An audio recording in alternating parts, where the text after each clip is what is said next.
So my name's Sam Read and I'm a practice nurse and I specialise in sexual health and women's health. So it's important to remember that women attend the general practice for any reason. So they may just be attending for vaccination or another health condition, and it's always important to remember that you can introduce the topic of their fertility at any point. So they might, for example, they might be attending for their pap smear and they may only be coming in for that pap smear every 2 years. It's a really good opportunity to perhaps say to the woman, have you thought about having children in the future? Do you have any children already? And as part of that, you can introduce the topic of weight management. So when I see women in general practice, I might be seeing them for a pap smear. It gives me an opportunity to talk about their health screening, such as breast awareness, and ask them about their fertility. If they're concerned about their weight and their body mass index might be high, I'm able to ask some questions like, is your weight a concern for you? Have you thought about ways that you're able to look at your lifestyle to reduce your weight? And I really find that women are often really grateful that you've actually asked the question. Sometimes it's really the conversation that they needed to make really effective changes. As a practice nurse, you're able to provide a really patient-centred approach, and you're also able to spend more time with your patients and give them an opportunity to come back.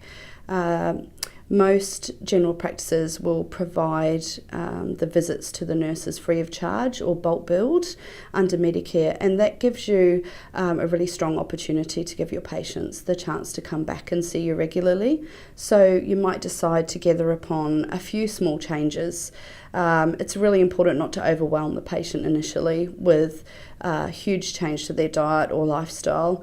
So they may decide to change the type of breakfast that they're having or reduce the amount of sugar, increase their exercise, to 3 times a week instead of once a week. Just really small changes can have a really big effect on their weight and their health.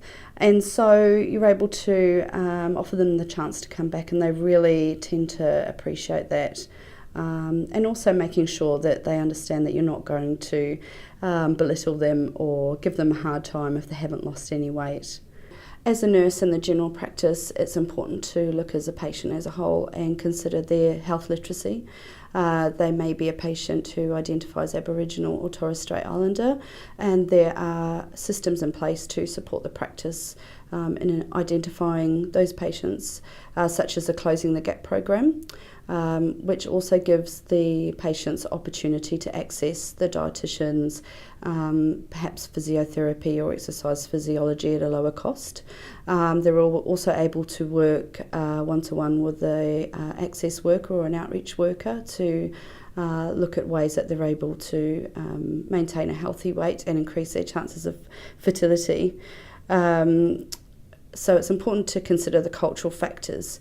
There may also be other health issues such as polycystic ovarian syndrome, and we know that that's closely linked with obesity, and other factors such as contraception. It may be that they've been on the contraceptive injection for years and actually haven't had that health education about the fact that that can delay the return to their fertility. So the nurses can play a really vital role in empowering women about their health.